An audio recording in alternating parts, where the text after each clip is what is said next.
Well, it's time for still another test review podcast. And yes, once again, I am planning to include all the matching questions. These are really tough. I had to take these matching quizzes several times myself before I could count on getting a perfect score. In a perfect world, you would not have to memorize all these difficult names and places. It is not a perfect world. What are umblo masks? How are they used? What are their formal qualities? In other words, how do they look? And how do these qualities support their function? Note, you will not have this image on your test, just the phrase umblo mask. Here are a couple of general questions. They're pretty straightforward. This is a popular work. Who carved it? And hint, it was a cooperative effort in terms of producing this work, or producing, I should say, and using it. Why are nails and other materials added to the sculpture? There are two very similar questions about this, by the way. What is the most common context for using this kind of figure? In other words, when does the need for this figure arise? And here's a hint for another question about this work. The figures dealt with issues of power, danger, and disease, but not, as far as I could tell, love and marriage. What are these called? Where are they facing? What do these images represent? And which of the following is true? I don't think this is a tough one if you look at the picture.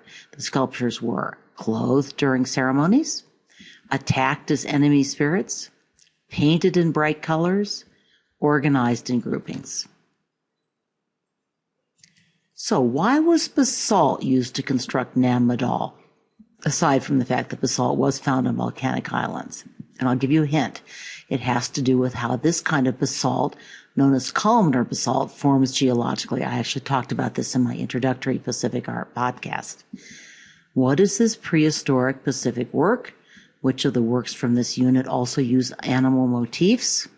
What social and political purpose did this complex serve? Think back to my first podcast when I talked about how Pacific art reflected and reinforced social structure and status. What purpose did the walls serve? Remember that this complex was basically built on an artificial island atop a coral reef. What was the function of this work? What did the shell stand for? Was it painted? Was it actually used at sea? There are a lot of questions on this work from various sources. So, what signal did the materials and the manufacturing processes of this Hawaiian ahu'ula send to anyone who saw one? Who got to wear them? How would people who saw someone wearing such a cloak respond? What was the desired response on the part of people viewing this? What do the patterns on the cape represent? Hint, since I find the College Board question a little confusing, I'll just add that the artist does not own these works and the wearer does not get to select the pattern. What purpose did these cloaks serve in this society? And I'll give you a hint, it was about power and social standing, not about wealth. By appearing in the guise of the gods, Hawaiian chiefs would have sought to intimidate their enemies. What benefit did wearing the cape give the wearer? Hint, especially in battle. What's the function of this work? There are two questions that ask pretty much the same thing from two different College Board publications. I think maybe the wizards think this is important, or maybe it's easy to turn into a question. By the way, one of the questions does not come with an image or with the English title, so you need to know the African title for this. What is the function of this work? Do you notice a pattern here? The College Board questions from this unit are very focused on function, content, and context. In this case, think past the title of the object to the function it serves for the entire culture, for the entire people. What is the function of this fang bieri, B-Y-E-R-I? It's a word you need to know. What elements of fang life account for the production of works such as this? What were the functions of the great Zimbabwe complex? This is an accept question, so I'm going to give you a hint. Is there any evidence that the walls or buildings were used for military purposes? What kind of masonry is used in the halls? Again, it's a term for masonry that does not use mortar. We'll see this in the Art of the Americas as well. I used the term in my introductory podcast. It starts with an A. You should have it in your notes. What would most strike a visitor?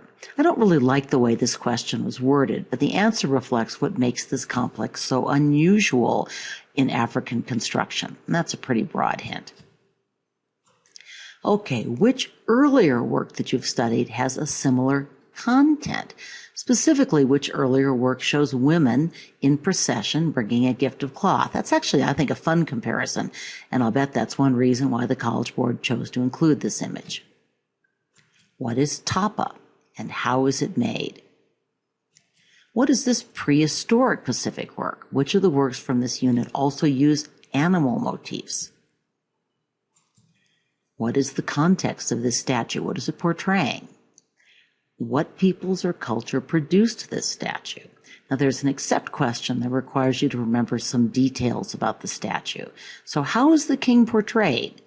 What symbols of his rule are included in the statue? And what is happening in the photo on the right, the contextual photo? Basically, what is the point of getting decked up in all of this regalia? How does this chokwe mask demonstrate the matriarchal nature of this culture? The answer is a little strange. Who wears the mask? That's a big hint. Good luck.